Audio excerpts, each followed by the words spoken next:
Hello everyone and welcome back to another episode of Very Cold Lasagna, your filthy casual place for all the filthy casual takes on the world of sports. I am your host, DylanLasagna. Welcome to another episode of this icy yet spicy podcast.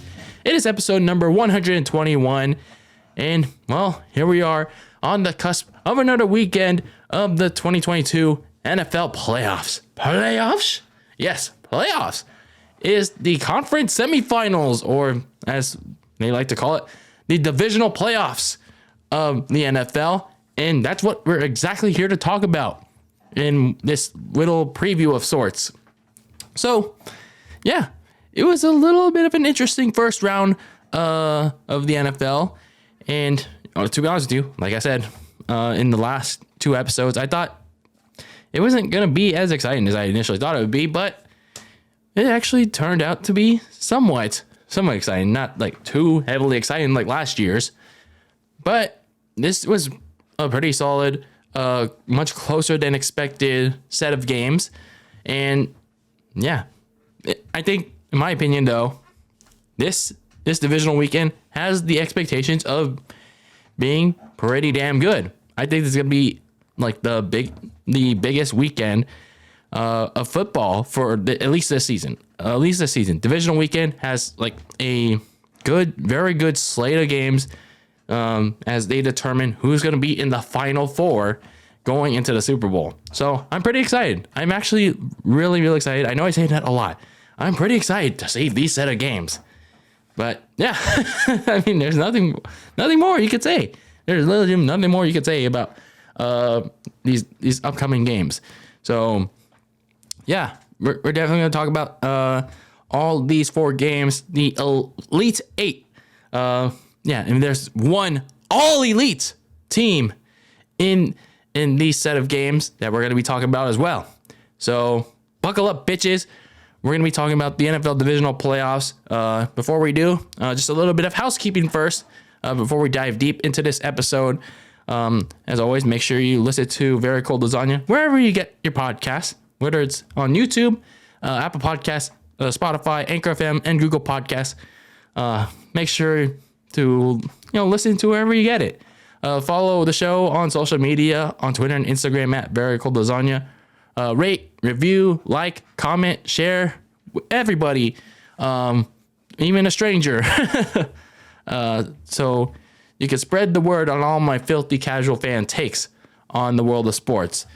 And it helps me, whether you like something I say or you want to like share your opinion on something I don't necessarily you necessarily agree with, but you want to spread your own view on something I say. So it definitely helps. It definitely helps me where I need to improve, or maybe get a different viewpoint.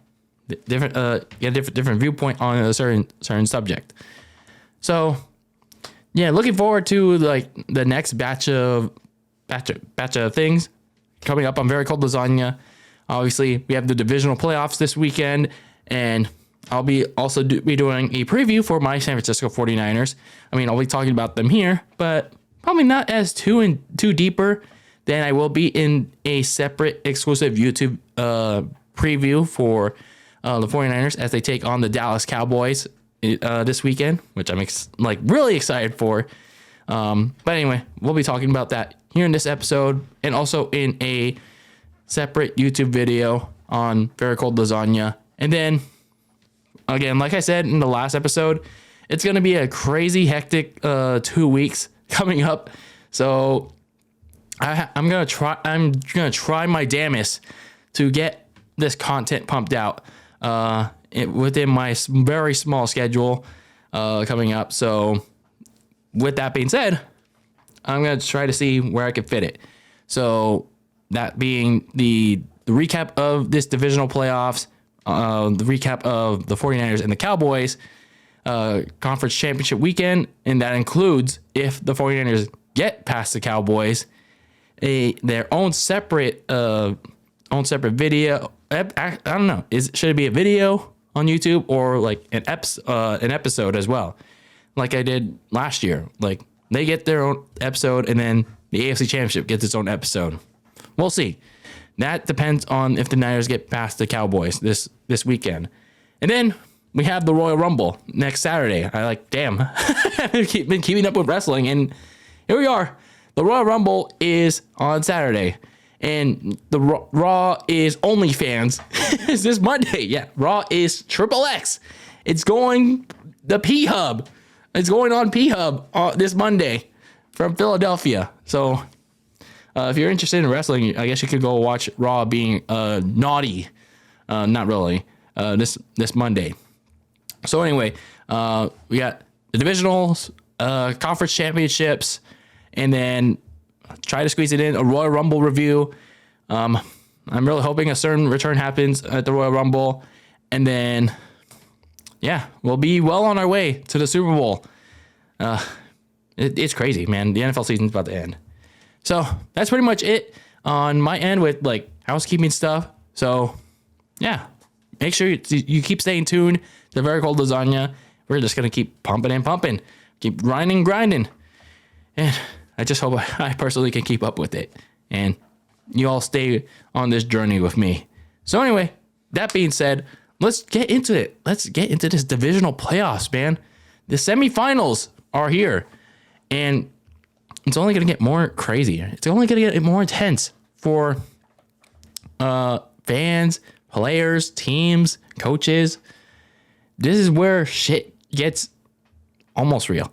Almost real. I say almost real because when you get to the Final Four, that's when the shit heats up. That's when it really heats up. And then when you get to the Super Bowl, that's when you put your balls on the line. All the marbles in there. Because when you win or lose the Super Bowl, it's over. It's over. There's no more football after that. So, yeah, the divisional playoffs are literally the big one, the most exciting weekend. Because honestly, with the conference championships, it's a toss-up. It's honestly a toss-up with the conference championship weekend. Divisional weekend, this slate of games can provide anything. It can provide anything this weekend. So that being said, let's take a look at this divisional slate, shall we? So that starts off with, on the Saturday side, kicking things off is the 4-seeded Jacksonville Jaguars, the all-elite wrestling Jacksonville Jaguars, taking on the top-seeded Kansas City Chiefs. And this is a rematch from Week 10 that Kansas City won 27-17. You'll remember that Patrick Mahomes didn't really do too much in that game, but his supporting cast was pretty efficient in that game. So they were able to get past Trevor Lawrence and the Jaguars in that game, hold them off late in the game. So yeah, they won 27-17 in that game. So the Jaguars going on the road to face Kansas City in the rematch of that game, looking to try and upset the top-seeded yet red-hot Kansas City. So for the Jaguars, last time we saw them last week, yeah, things looked one and done for them. They really looked out of sorts because they fell into this early 27-0 hole, and it was only mid-second quarter, thanks to a very terrible performance from Trevor Lawrence, mainly, who threw 4 interceptions, 3 of them to Asante Samuel Jr., and, well, the Chargers scored points on all of them. And there was also a muffed punt, which they also scored off of. But they made those adjustments at halftime. Trevor Lawrence finally cleaned up his act. He played a much cleaner second half. And the defense got to Justin Herbert. They pretty much shut him down in the offense as the Jaguars clawed back into the game.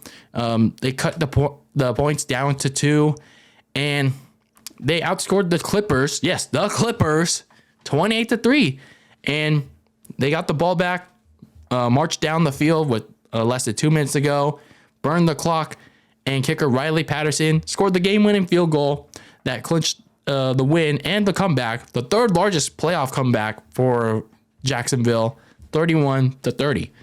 So you can say that, well, either it was Trevor Lawrence who helped lead the charge for Jacksonville, or it was the Clippers being the Clippers. Oh, sorry, the Chargers chargering. Whatever you want to say it for,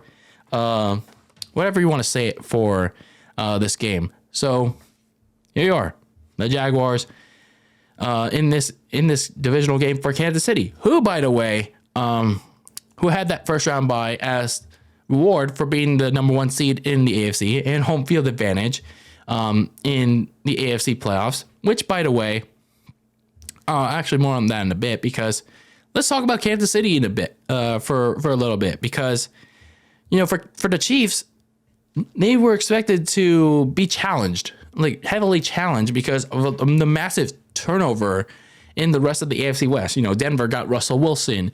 The Raiders got Devontae Adams with Derek Carr and Chandler Jones on defense. And then the Chargers got all these upgrades on defense, such as J.C. Jackson and Khalil Mack.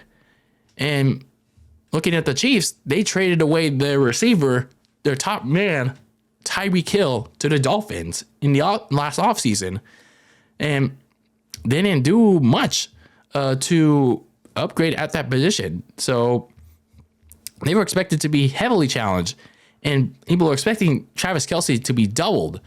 But in spite of those challenges, not having that consistency at receiver, despite Travis Kelce being doubled all the time, and those troubles at defense continuing to pile up at times, they still found a way to win games. Patrick Mahomes in the offense still found a way to torch everybody. So they went 14-3, and the AFC West ended up being a massive bust. The Chiefs secured their 7th straight division title, and they still managed to keep pace with the Buffalo Bills. They still managed to keep pace with the Cincinnati Bengals, despite losing to both of them. And due to the canceled Bills and Bengals game in Week 17, they got the opportunity. They took advantage of it and nabbed that top overall seed, due in part of that. So here they are, getting the number 1 overall seed, getting that first round bye, getting at least a home playoff game and a bye. The thing is, if they get to the AFC Championship game, if the Bills also somehow manage to win this weekend, guess what the reward is for Kansas City? Well, they don't get to play the AFC Championship game at home. They get to play the Bills pretty much in Atlanta. So I guess they have to make it fair. They have to make it fair for Buffalo, I guess, and Kansas City. So that is what it is. So going into this game for both of these teams, for the Jaguars, obviously the thing you have to do if you're the Jags is Trevor Lawrence has to play a much cleaner game for all 4 quarters, because throwing 4 interceptions against even a decent yet and solid Kansas City defense, it's not going to get it done, because unlike the Clippers, Patrick Mahomes will take advantage of those turnovers. He will slice you up, especially with the pass defense that the Jaguars have. So the Jaguars, they need to get off to a better start in the first half. Trevor Lawrence needs to play a much cleaner game all throughout if they want to stand a chance. And for the Chiefs, well, Mahomes he played a cleaner game recently, but there have been times when he's been under duress where he just eats the ball. He turns that shit over.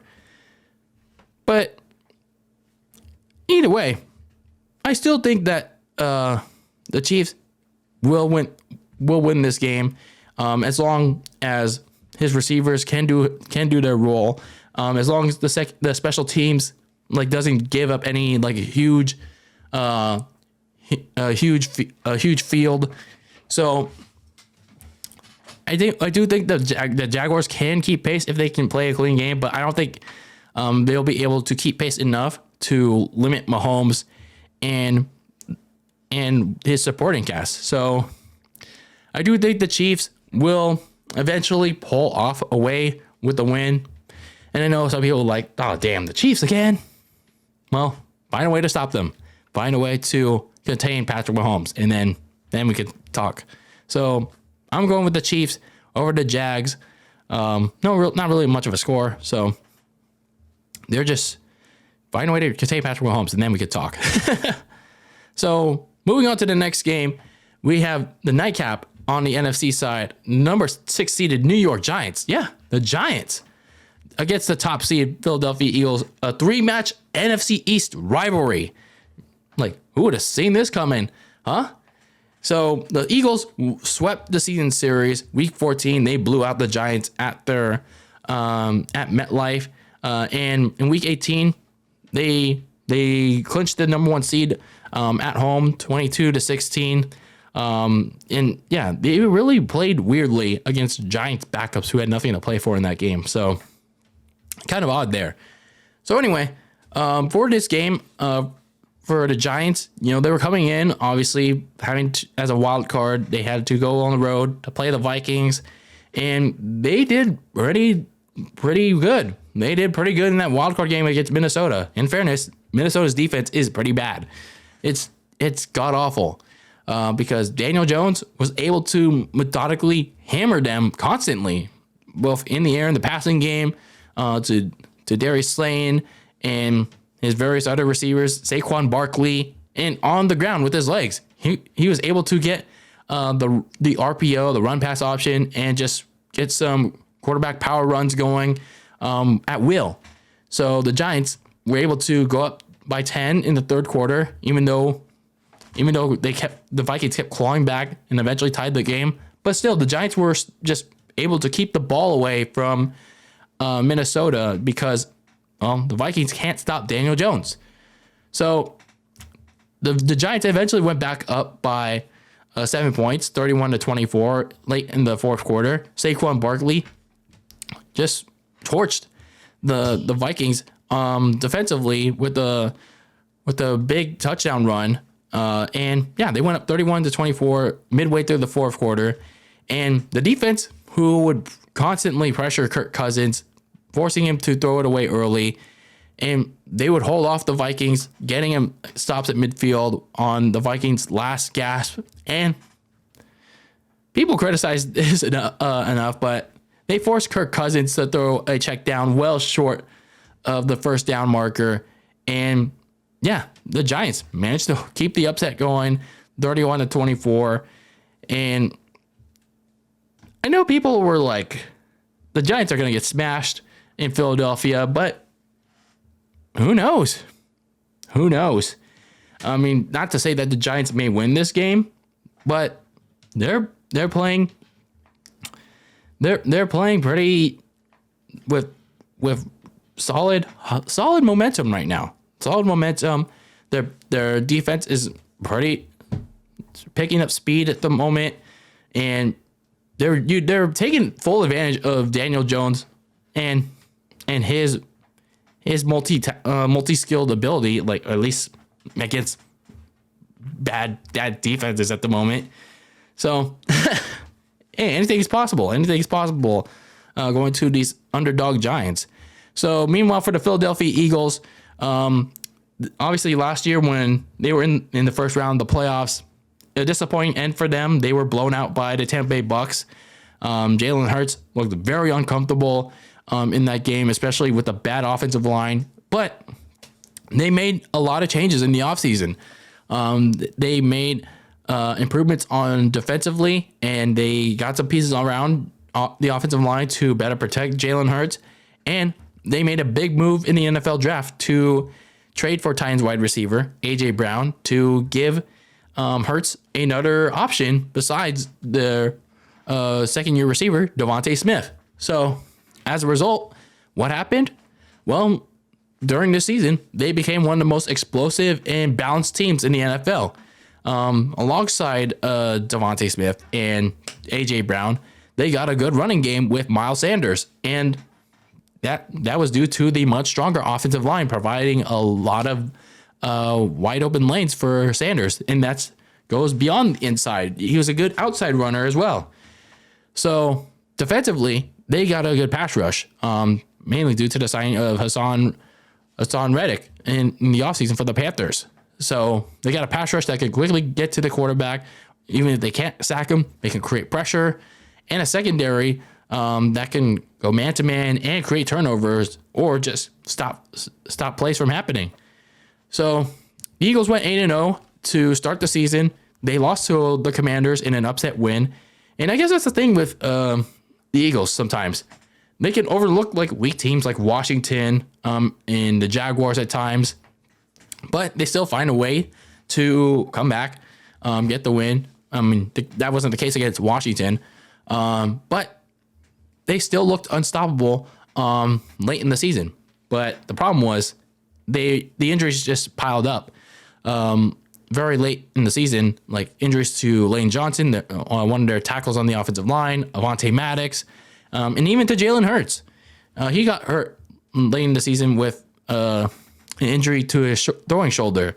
He missed a couple of games, and the Eagles lost 2 straight to the Cowboys and the Saints, and it prevented them from clinching the top seed in the division. So they had to go into the last game of the season against the Giants, who were playing their backups, and they had to bring out Jalen Hurts, who was less than 100%, and it showed. But they still managed to get the win, despite the Giants' backups keeping it close. But they went 14-3, got the top seed that they needed to give themselves times to get Jalen Hurts at least 100% healthy, somewhat, and get some of their starters that were injured healthy in themselves. So here they are going to this game, at least getting some of their people back, getting near full strength, and we're about to find out if that bye week really helped them, especially Jalen Hurts. So that's the key, just how healthy Jalen Hurts and some of these key starters are going into this game, because sure, they're off the injury report. It's not listed that they're injured or anything anymore, but just how healthy and how efficient they will be going to Saturday night against the Giants, who have been playing pretty solid, and motivated right now, coming off that game against the Vikings.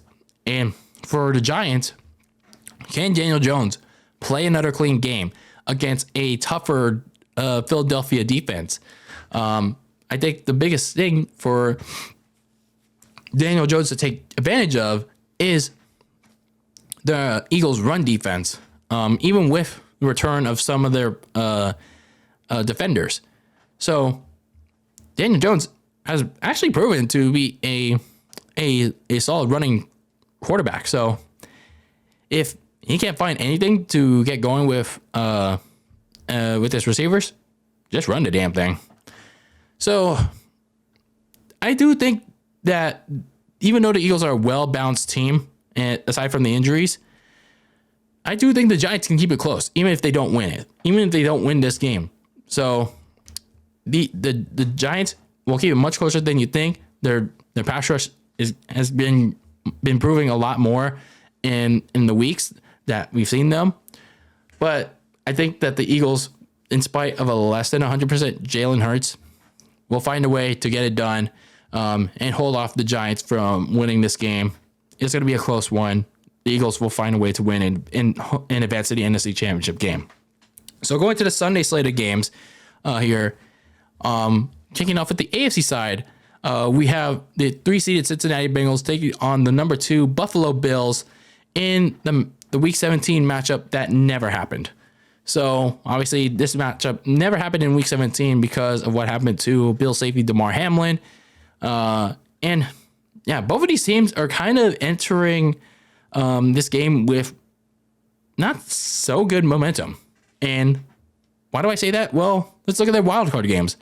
For the Bengals, that's because the Ravens played them tough, and everyone expected the Bengals to completely run the Ravens out of the building, but instead, Cincinnati, and especially on offense, it didn't exactly play well, mainly in part to Joe Burrow not being able to escape the pocket, get some plays out to his receivers, and yeah, the Ravens defense just clamping up on Joe Burrow. So, and on the other side, Tyler Huntley was actually able to get some big throws going to his receivers that are not named Mark Andrews, and they kept it close. And got tied it at 17.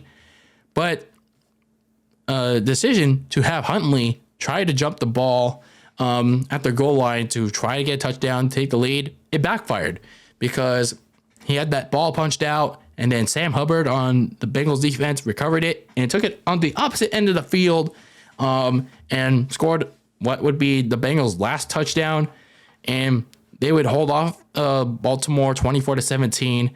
But man, the Bengals didn't exactly have the nicest of games on offense.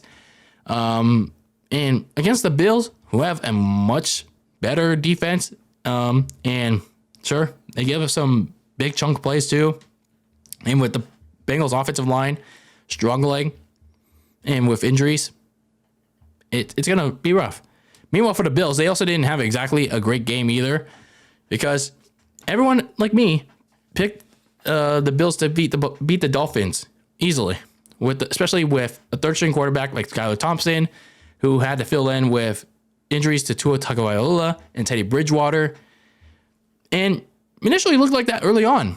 They were up 17-0 early, but they allowed the Dolphins to jump back in it, tie it, and then later overtake them with the 24-20 lead because Josh Allen was way too careless with the football. He was handing out turnovers like it was Christmas in January. So, yeah, that allowed Miami to take the lead despite the offense kind of struggling for the Dolphins at times. But that same Miami offense stalled in the fourth quarter with its own turnovers, and very bad clock management by Mike McDaniel and Skylar Thompson. And that allowed Buffalo to retake the lead for good and escape with the 34-31 win. So, going to this game for both of these teams, obviously the injuries for Cincinnati's offensive line are starting to mount. Like half of their offensive line is pretty much banged up. La'el Collins, obviously, out for the season with the torn ACL. Alex Kappa, the guard, has an ankle issue that caused him to miss the game against the Ravens. And there's another lineman that has a dislocated kneecap. I always forget the name, by the way. But half of their starting offensive linemen are potentially not available for this game. And it's just like 2021 all over again for Cincinnati. And yes, you could say that Joe Burrow was able to overcome that in the 2021 playoffs until he couldn't against a much better pass rush in the Rams in the Super Bowl. But at some point, it's going to eventually cost the Bengals again. And it potentially could here against the Bills, even without Von Miller in the pass rush. Speaking of the Bills, they have to find a way. They really have to find a way to put less pressure on Josh Allen because I feel like whatever they're doing, I don't know if it's like this offensive scheme. I don't know if it's the coordinator, Ken Dorsey, but I feel like they're putting way too much pressure on Josh Allen. Or maybe Josh Allen's putting too much pressure on himself. But either way, the Bills got to find a way to tell Josh Allen, hey, you're putting too much pressure on yourself. You're creating too much turnovers. It's like, you gotta trust you gotta find trust again in your teammates. You gotta find trust in your running game. Because these turnovers are gonna be the undoing. Like I said, they're gonna be the undoing of the Bills in the playoffs. And if they creep up again against Cincinnati, even with the bad offensive line that the Bengals have right now, that could be their undoing. These turnovers are going to be worse for the Bills. They could get beat here. So, getting to my point, this matchup may come down to Josh Allen versus Joe Burrow. For me, this matchup is going to be all about the trenches. What goes down between the offensive line against the pass rush. Which offensive line is going to be better in protection against the other strong pass rush? Because if the Bengals pass rush is better than the Bills offensive line, it's going to force Josh Allen to be a turnover machine. It's going to force Josh Allen to make those yeet throws that we saw against Miami's. If Joe Burrow's offensive line is crumbling against the Bills pass rush, he's going to get sacked relentlessly. He's going to crumble under the pressure. So this game is going to be honestly a toss-up, for at least for me. But obviously, we have to go with one team here. And man, it's tough. It really is tough. But I don't know. My gut tells me that I would go with Cincinnati over the Bills because at least with Joe Burrow, he can better protect the football than Josh Allen can. And with Joe Burrow, he has more trustability. He can find a way to make that comeback or make better scoring opportunities for his team than right now, at least Josh Allen can. So, sure, like everyone wants to see Mahomes and Josh Allen again. But right now, it's just like, can Josh Allen control the turnovers? Can he reduce them? Right now, I don't know, against a better Cincinnati defense, it's like, I don't think it's possible. So it's honestly a free throw right now. And my free throw is going with Cincinnati. So the final game of the divisional playoffs involves my team, my San Francisco 49ers as the 2 seed hosting the 5-seeded Dallas Cowboys. And it's the latest installment of their rivalry, their historic rivalry. And it's a rematch of their wild card meeting last year that was on Nickelodeon in Dallas. The Niners won that game 21-16, I believe. And I'm telling you all, do I have to remind you all how Jimmy Garoppolo was robbed of the MVP? I was tweeting it. Jimmy Garoppolo should have won the MVP, and you people all voted Dak Prescott. Dak Prescott won the MVP. You people are unreal. You people are unreal. Like, why did I'm just playing with y'all. I'm just playing y'all. Anyway, this is a big matchup. I believe, like aside from the Bills and Bengals, I guess, I think, in my opinion, this is the biggest matchup of divisional playoff weekend. Because aside from this being a historic rivalry, this is like the biggest test for both of these teams going up against each other. Because obviously, Dak Prescott back in the divisional playoffs since 2018, and yet he doesn't have he's been very on and off. And then obviously Brock Purdy facing his toughest defense yet. So obviously both of these teams played in the first round, and both of these teams actually had a kind of a cakewalk going into this game. So for the Cowboys, they were playing Tom Brady and the Bucs on the road as a wild card, and initially they struggled on their first couple of drives, but Dak Prescott in the offense eventually got it going, and completely from there dissected the Bucs defense in more ways than one. Dak Prescott made easy work of that defense for 4 passing and 1 rushing touchdown, 5 total touchdowns, and was able to just easily dissect it. Easily found CeeDee Lamb, easily found Dalton Schultz and Michael Gallup. And the running game of Tony Pollard was also pretty good too. And the defense on the Cowboys side made Tom Brady look very uncomfortable. Tom Brady looked like an old man in that game. That defense made Tom Brady look like he needed to go into the retirement home right now. He just made him look very uncomfortable, made him defer to short throws or just throw the ball into the ground.